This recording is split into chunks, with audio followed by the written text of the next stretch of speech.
नमस्कार, मी गौरी सूर्यवंशी. एस मराठीमध्ये आपलं स्वागत. वळूया आजच्या बातमीकडे. सुरगाणा तालुक्यात आज सकाळपासून ढगाळ वातावरण निर्माण झाले होते, ज्यामुळे उष्णतेची तीव्रता काहीशी कमी झाली होती. मात्र सायंकाळी 4च्या सुमारास गोंधुणे, उंबरठाण, सुरगाणा, वांगण, सुळे, बहारे, आळीवंदाड, गडगा, साबरखल, जाहुले, ठाणगाव, दाभाडमाळ, बरडा, बेडसे, माणी, काटीपाडा व बोरगाव घाट माथा परिसरात वादळी वाऱ्यांसह विजेच्या कडकडाटात जवळपास अर्धा तास जोरदार पाऊस झाला. यामुळे आदिवासी शेतकरी राजाची चांगलीच दमछाक उडाली आहे. पावसामुळे शेतकऱ्यांनी शेतात काढून ठेवलेले कांदे, जनावरांसाठी साठवून ठेवलेला चारा झाकण्यासाठी लगबग सुरू झाली होती. यावेळी तालुक्यातील आळीवंदाळ येथील जिल्हा परिषद शाळेचे वादळी वाऱ्याने पत्रे उडवून दिले.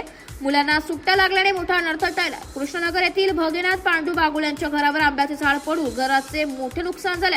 साजोळे येथील हिरामन तुकाराम पवार यांच्या घराचे पत्रे उडून 1000 रुपयांचे नुकसान झाले. हिरडी येथील शिवराम झुला मोरे यांचे वादळी वाऱ्याने घराचे मोठे नुकसान झाले. गोपाळपूर येथील महेश आहिरे यांच्या घराचे पत्रे उडून 1000 रुपयांचे नुकसान झाले. तसेच कहाडोळ पाडा येथे विजेची तार तुटल्याने वीज पुरवठा खंडित झालाय. सराड येथील आश्रमशाळेचे पत्रे उडाले. या वादळी पावसामुळे काही ठिकाणी आंब्याची झाडे कोसळून पडली आहे, तर विक्रीसाठी तयार झालेला आंबा खाली गळून अनेक शेतकऱ्यांचे 1000 रुपयांचे नुकसान झाले. नुकसानीमुळे शेतकऱ्यांमध्ये हळहळ व्यक्त होत आहे. स्थानिक प्रशासनाने पंचनामे करून नुकसानग्रस्त शेतकऱ्यांना तात्काळ मदत द्यावी अशी मागणी सुरेश महाले, देविदास महाले, योगेश खंबाईत, नामदेव भिवसन आदी शेतकरी करीत आहे. एस मराठी न्यूज साठी प्रतिनिधी लक्ष्मण बागुल, सुरगाणा. अशाच नवीन ताज्या घडामोडी जाणून घेण्यासाठी आमच्या एस मराठी न्यूज चॅनलला लाईक करा, शेअर करा, सबस्क्राईब करा आणि बेल आयकॉनला क्लिक करायला विसरू नका.